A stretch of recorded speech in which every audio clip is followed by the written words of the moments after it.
शांती. आज आहे 19/10/2024 ची मुरली. महावाक्य आहे, गोड मुलांनो, सदैव आनंदी रहा तर आठवणीची यात्रा सोपी होईल.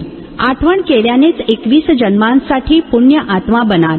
प्रश्न आहे, तुमचे सर्वात चांगले नोकर अथवा गुलाम कोण आहेत? उत्तर आहे, नैसर्गिक आपत्ती आणि विज्ञानाने लावलेले शोध ज्यामुळे साऱ्या विश्वातील घाण साफ होते, हे तुमचे सर्वात चांगले नौकर किंवा गुलाम आहेत, जे सफाई करण्यासाठी मदतगार बनतात. संपूर्ण प्रकृती तुमच्या अधिकारामध्ये राहते. ओम शांती. गोड गोड रुहानी मुले काय करत आहेत? युद्धाच्या मैदानावर उभे आहेत. उभे तर नाहीत, तुम्ही तर बसले आहात ना. तुमचे सैन्य किती छान आहे. याला म्हटले जाते रुहानी बाबांची रुहानी सेना. रुहानी बाबांसोबत योग लावून रावणावर विजय प्राप्त करण्याचा किती सोपा पुरुषार्थ करून घेतात. तुम्हाला म्हटले जाते गुप्त योद्धे अर्थात सैनिक, गुप्त महावीर. 5 विकारांवर तुम्ही विजय प्राप्त करता. त्यामध्ये देखील पहिला आहे देह अभिमान. बाबा विश्वावर विजय प्राप्त करण्यासाठी किंवा विश्वामध्ये शांती स्थापन करण्याकरिता किती सोपी युक्ती सांगतात. तुम्हा मुलांव्यतिरिक्त इतर कोणीही हे जाणत नाही.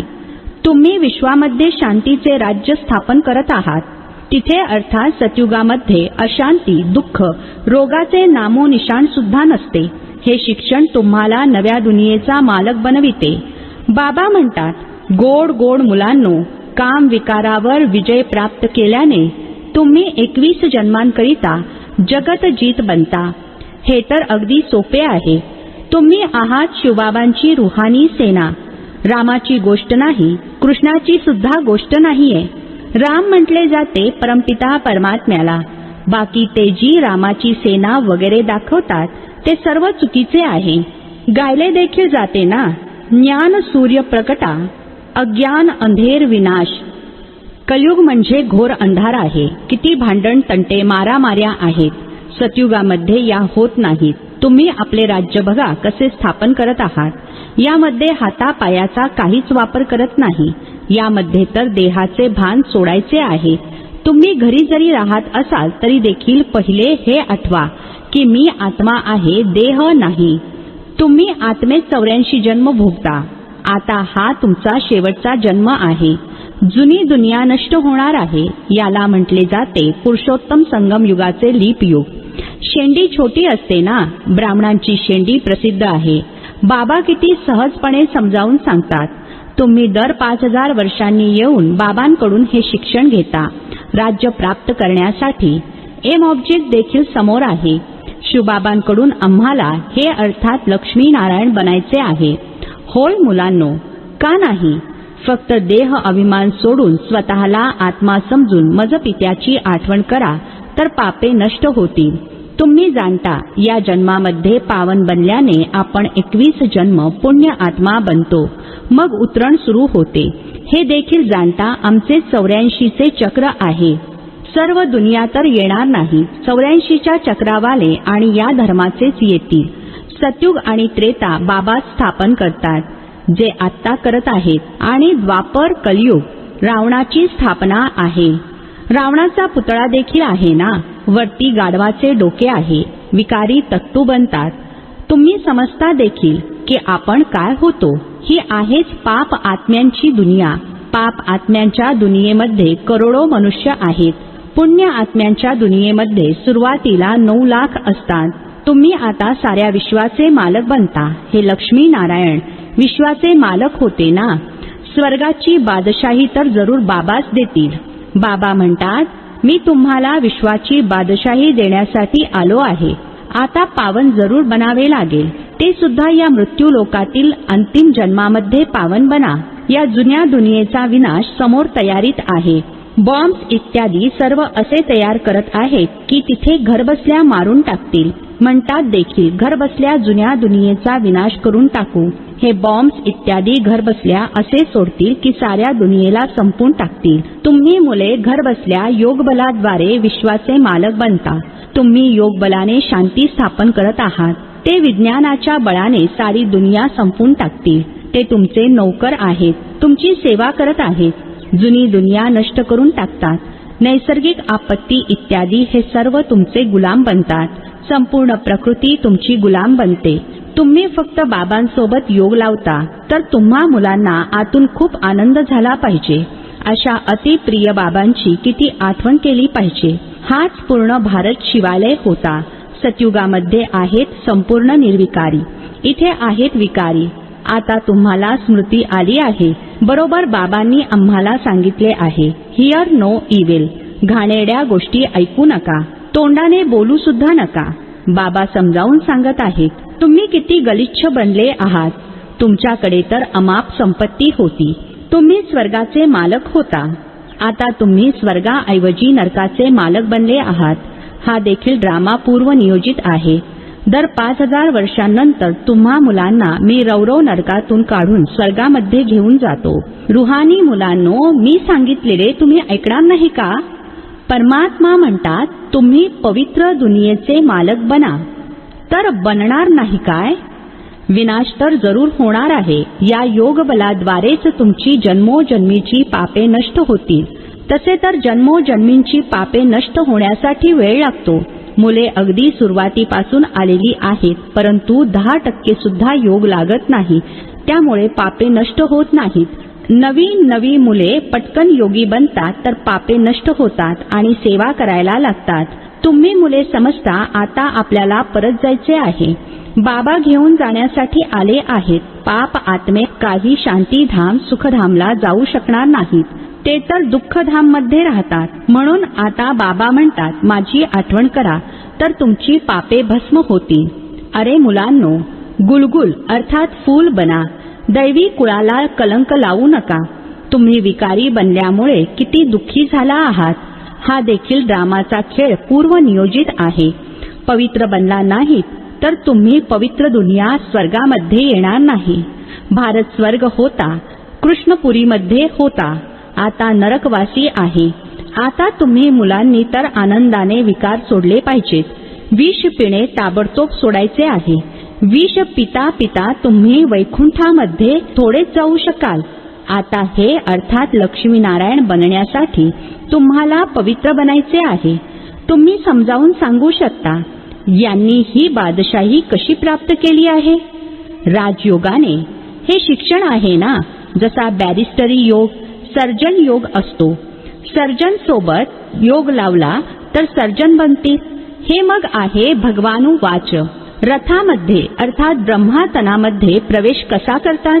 म्हणतात, अनेक जन्मांच्या शेवटी मी यांच्यामध्ये बसून तुम्हा मुलांना नॉलेज देतो. जाणतो हे विश्वाचे मालक पवित्र होते. आता पतित कंगाल बनले आहेत. पुन्हा पहिल्या नंबरला हेच जातील.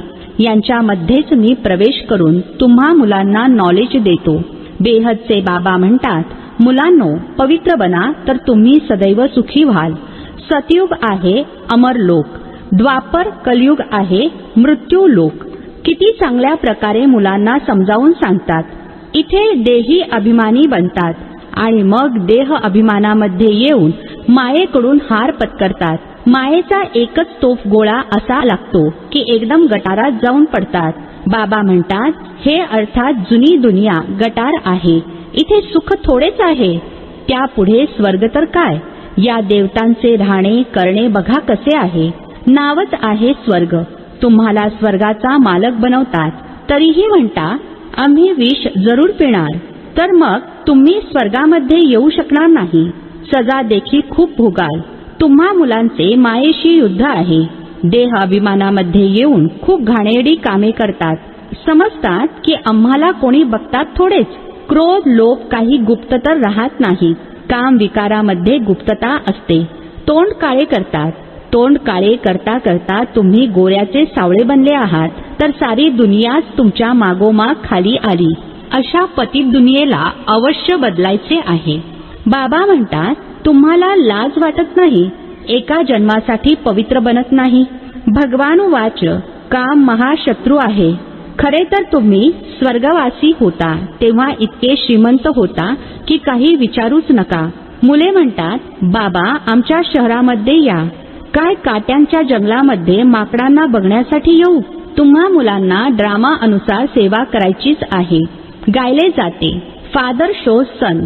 मुलांनी जाऊन सर्वांचे कल्याण करायचे आहे.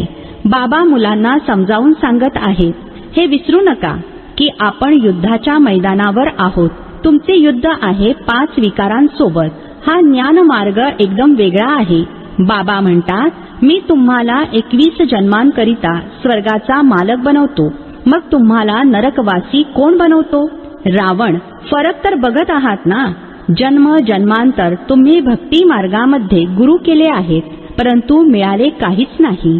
यांना अर्थात शिवबाबांना म्हटले जाते सद्गुरू. शीख लोक म्हणतात ना, सद्गुरू अकाल मूर्त. त्यांना कधी कोणता काळ खात नाही.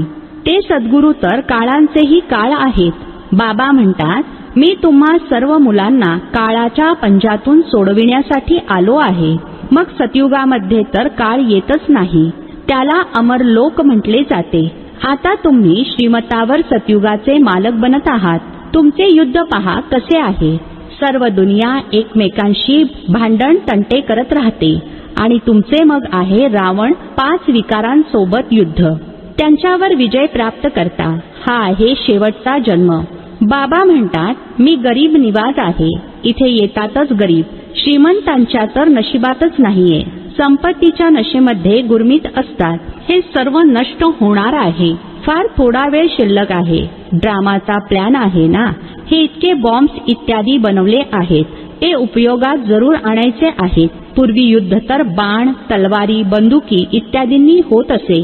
आता तर बॉम्ब्स अशी वस्तू निघाली आहे ज्यामुळे घर बसल्या मारून टाकतील. या वस्तू काही ठेवण्यासाठी थोडीच बनल्या आहेत. कधीपर्यंत ठेवणार? बाबा आले आहेत तर विनाश सुद्धा नक्की होणार आहे. ड्रामाचे चक्र फिरत राहते. तुमचे राज्य जरूर स्थापन होणार आहे. हे लक्ष्मी नारायण कधी युद्ध करत नाहीत.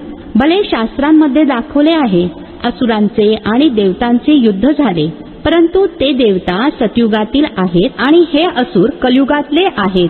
दोघे भेटणार कसे जे युद्ध होईल? आता तुम्ही समजता की आम्ही 5 विकारांशी युद्ध करत आहोत. यांच्यावर विजय प्राप्त करून संपूर्ण निर्विकारी बनून निर्विकारी दुनियेचे मालक बनणार. उठता बसता बाबांची आठवण करायची आहे.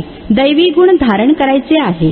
हा पूर्व नियोजित ड्रामा आहे. काही जणांच्या तर नशिबातच नाही आहे. योग बल असेल तर विकर्म विनाश होतील, संपूर्ण बनतील, तेव्हाच संपूर्ण दुनियेमध्ये येऊ शकतील.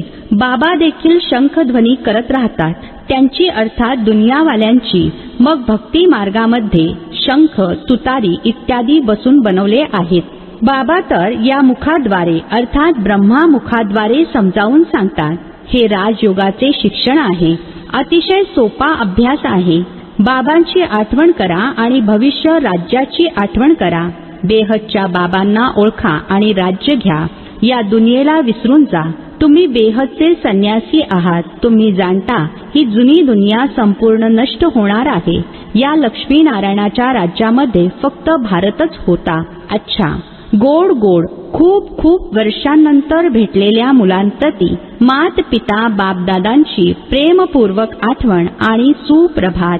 आत्मिक पित्याचा आत्मिक मुलांना नमस्ते. आम्हा आत्मिक मुलांचा आत्मिक पित्याला नमस्ते. धारणेसाठी मुख्य सारांश आहे. पहिला पॉइंट आहे, आपल्या दैवी कुळाला कलंक लावायचा नाही, फूल बनायचे आहे. अनेक आत्म्यांच्या कल्याणाची सेवा करून बाबांचा शो करायचा आहे.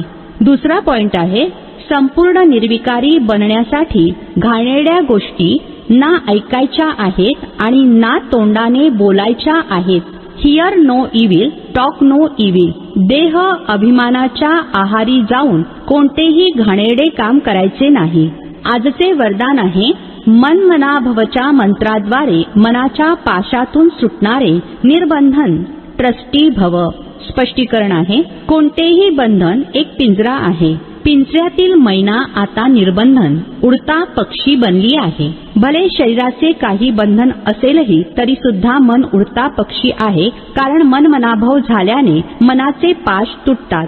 संसार सांभाळण्याचे देखील बंधन नाही. ट्रस्टी होऊन सांभाळणारे नेहमी निर्बंधन राहतात. गृहस्थी अर्थात ओझे. ओझेवाला कधी उडू शकत नाही, परंतु ट्रस्टी असेल तर निर्बंधन आहे आणि उडत्या कलेद्वारे सेकंदामध्ये स्वीट होम मध्ये पोहोचू शकतो. स्लोगन आहे, उदासीनतेला आपली दासी बनवा, तिला चेहऱ्यावर दिसू देऊ नका. ओम शांती.